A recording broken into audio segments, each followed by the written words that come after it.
শান্ত খান আপনাকে যুক্ত করা হয়েছে, বলেন আপনি।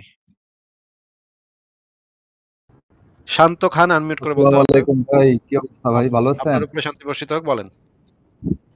জি ভাই, গতকালকে একটু নেটওয়ার্কের সমস্যার জন্য আর আপনাকে নাগাল পেলাম না, হাতের নাগালে পেয়েও চলে গেলেন আর কি। হাতের নাগালে পেয়ে আর কি করবেন ভাই?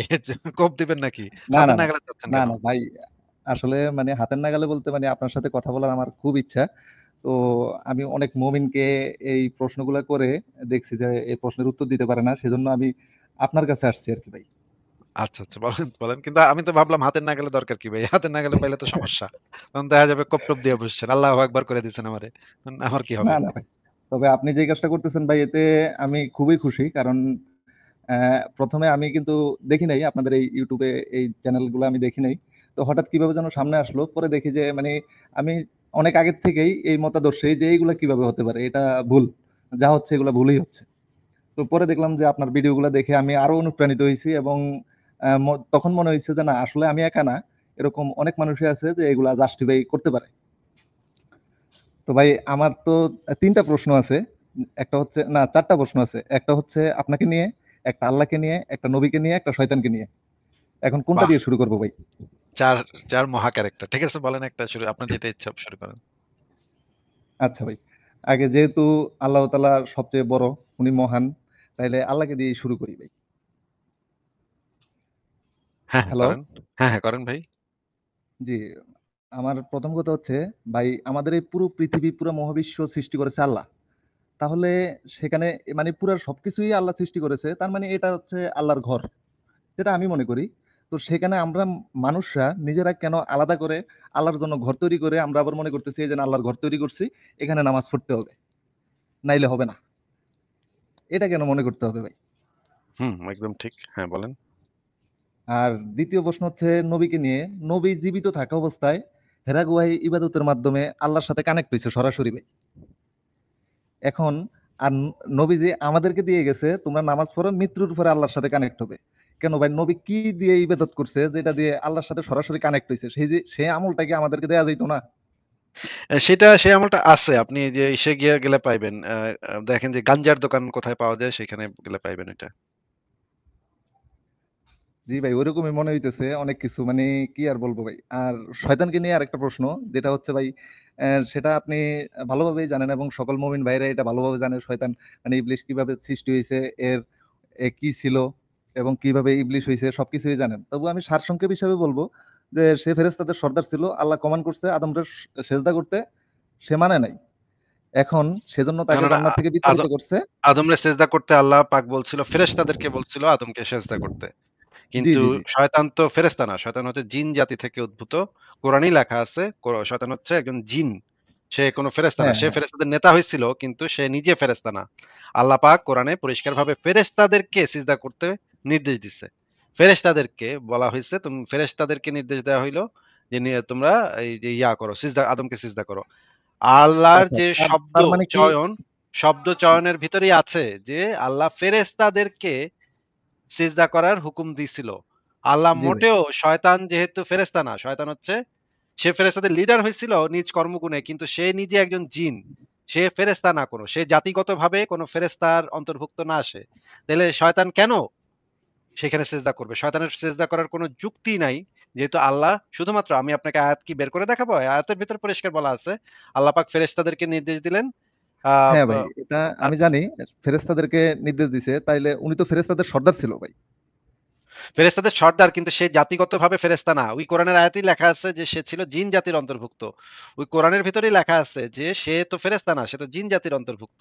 আচ্ছা, আমি বের করি। বের করলে আপনি আরো পরিষ্কার হবেন। আমরা মানে তাহলে দেখি যে আ ইয়াটা কি, মূল বিষয়টা কি? একটা আয়াতগুলো একটা করে পাশাপাশি রাখলে তখন আরকি আ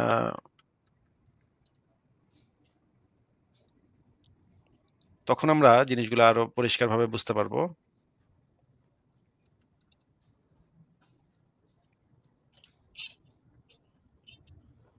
আমরা কোরআনের আয়াতটা সূরা কাহফের ৫০ নম্বর আয়াতটা বের করি। ১৮ নম্বর সূরার ৫০ নম্বর আয়াত। দাঁড়ান একটু।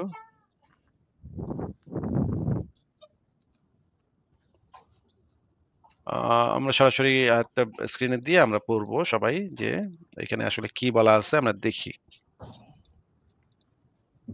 দাঁড়ান ১ সেকেন্ড।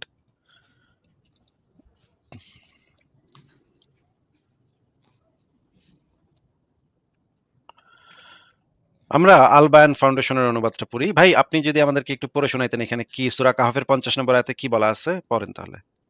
আর যখন আমি ফেরেশতাদের বলেছিলাম, তোমরা আদমকে সিজদা করো। ফেরেশতাদেরকে বলেছিলাম। অতঃপর তারা সিজদা করল ইবলিস ছাড়া। সে ছিল জিনদের একজন। সে তার ওয়েট, ওয়েট, রবের ওয়েট, ওয়েট, নির্দেশ ওয়েট, ওয়েট, ওয়েট, ওয়েট এটুকু আবার পড়েন। যখন আমি ফেরেশতাদের বলেছিলাম তোমরা আদমকে সিজদা করো, অতঃপর তারা সিজদা করল ইবলিস ছাড়া সে ছিল জিনদের একজন। আল্লাহ কি জি, জিন এবং ফেরেশতা সবাইকে বলছিল সিজদা করতে নাকি শুধু ফেরেশতাদেরকে বলছিল সিজদা করতে?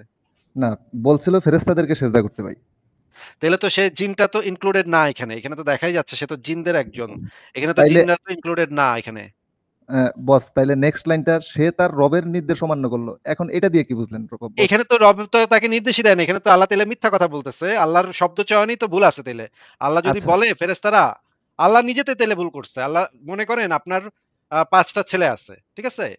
জি, আ শান্ত ভাই, আপনার ৫ টা জি ভাই, ছেলে আছে আর আপনার বাসায় একটা কাজের ছেলে থাকে। ঠিক আছে? সেই কাজের জি, ছেলেটা আপনার নিজের ছেলে না। আপনি আ একটা কেক নিয়ে আসলেন। কেক নিয়ে এসে বললেন যে, "এই কেকটা আমার ছেলেরা তোমরা সবাই ভাগ করে খাও।" এখন এখন যেই ছেলেটা আপনার ছেলে না, যে ছেলেটা কাজের ছেলে বাসায় আশ্রিত, সে তো আপনার ছেলে না নাকি? জি, জি। না তাহলে সে সে আমার ছেলেটা কি ছেলে না। খাবে? সে ছেলেটা কি কেকের ভাগ পাবে নাকি? সে কি আইসা মানে ওইখান থেকে কি কেকটা সে নিজে নিয়ে নিবে নাকি নিবে না বলেন তো? না সে নিবে কিভাবে? কারণ আমি তো এখানে ১ম এই ডিভাইডেড করে দিছি। আপনি তো বলছেন নিজের ছেলের কথা। তাইলে তো সে তো জি, খাইতেই পারবে না। সে তো খাবেই না। সেখান থেকে নিবেই না। কারণ সে তো আপনার ছেলে অবভিয়াসলি না। ভাই, তাহলে অবভিয়াসলি ভাই। সে যদি খাবারটা না খায় তাহলে তো সে কোন ভুল করে নাই। তখন আপনার ভুল ছিল সেটা। তাইলে আপনার বলা উচিত ছিল, তোমরা সবাই আপনার বলা উচিত ছিল বাসায় যে কয়টা ছেলে আছো সবাই মিলা তোমরা এই কেকটা খাও।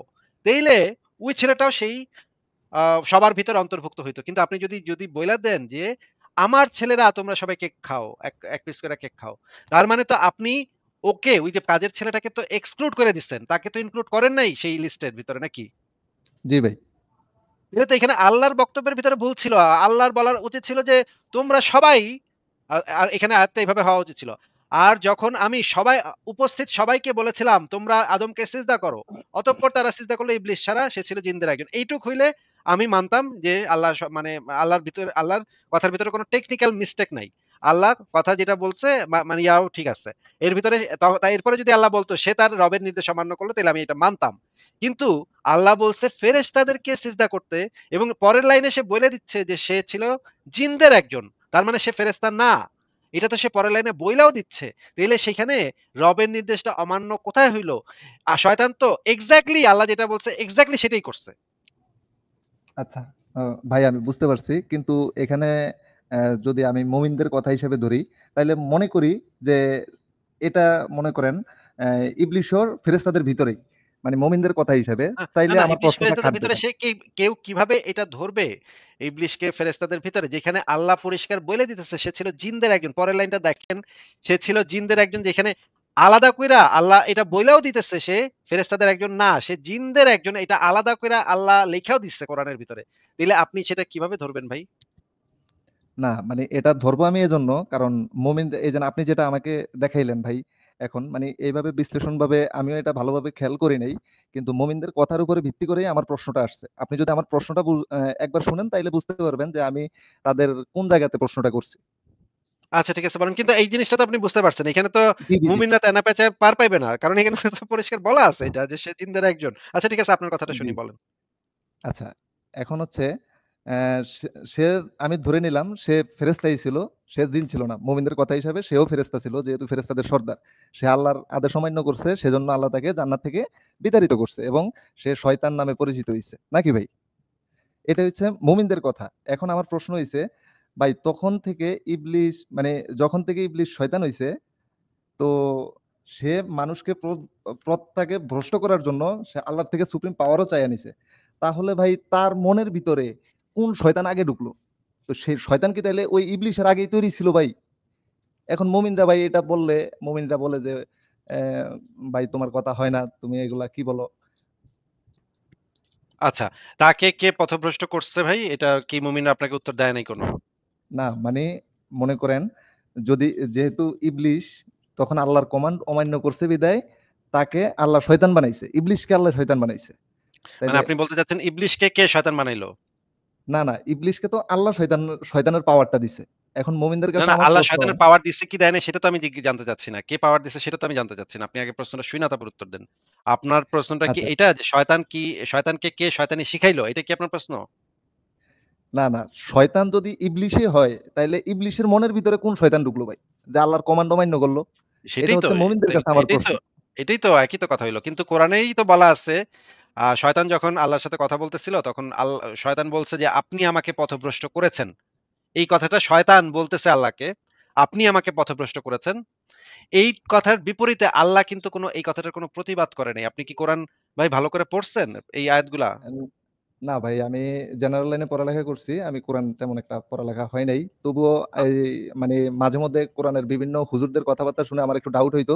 উনারা যে রেফারেন্স গুলা দিত, ওই রেফারেন্স ঘাটলে দেখতাম যে হুজুরের কথার সাথে কোন কিছুর মিল নেই।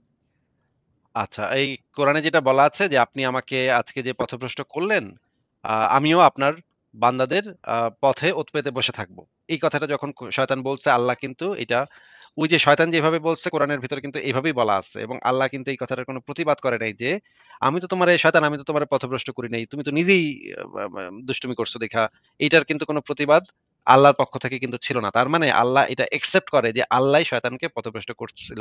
এবং অন্যান্য হাদিসগুলা থেকেও আমরা যে এই জিনিসটা দেখতে পাই যে, তাকদীরের যে হাদিসগুলা, সেই হাদিসগুলা থেকেও দেখতে পাই যে আল্লাহ পাক জান্নাতীদের সৃষ্টি করে জান্নাতীদের কাজ করান, জাহান্নামীদের সৃষ্টি করে জাহান্নামীদের কাজ করান। ঠিক আছে শান্ত ভাই আপনার পরের প্রশ্নে চলে যান তাহলে।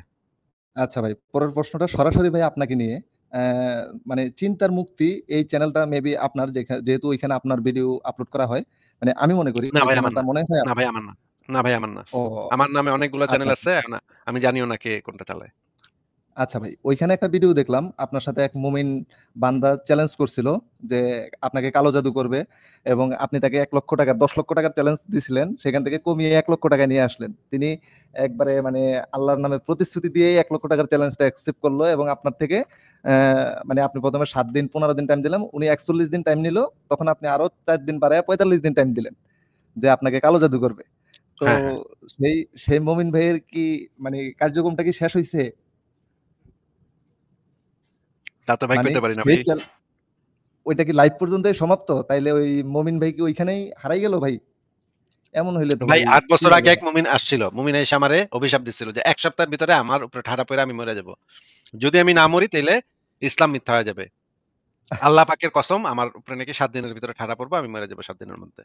আমি বলছি ঠিক আছে ভাই ৮ বছর আগের কথা সেটা। এখন কন যে মানে না ভাই। আল্লাহ বলেন। মানে এই ভিডিওটা আমি আরো ১০-১৫ দিন আগে দেখছি। তো সেজন্য মানে আমার একটু কিউরিওসিটিটা বাড়ছে যে তাইলে আমি আসিফ ভাইয়ের সাথে অবশ্যই যোগাযোগ করব।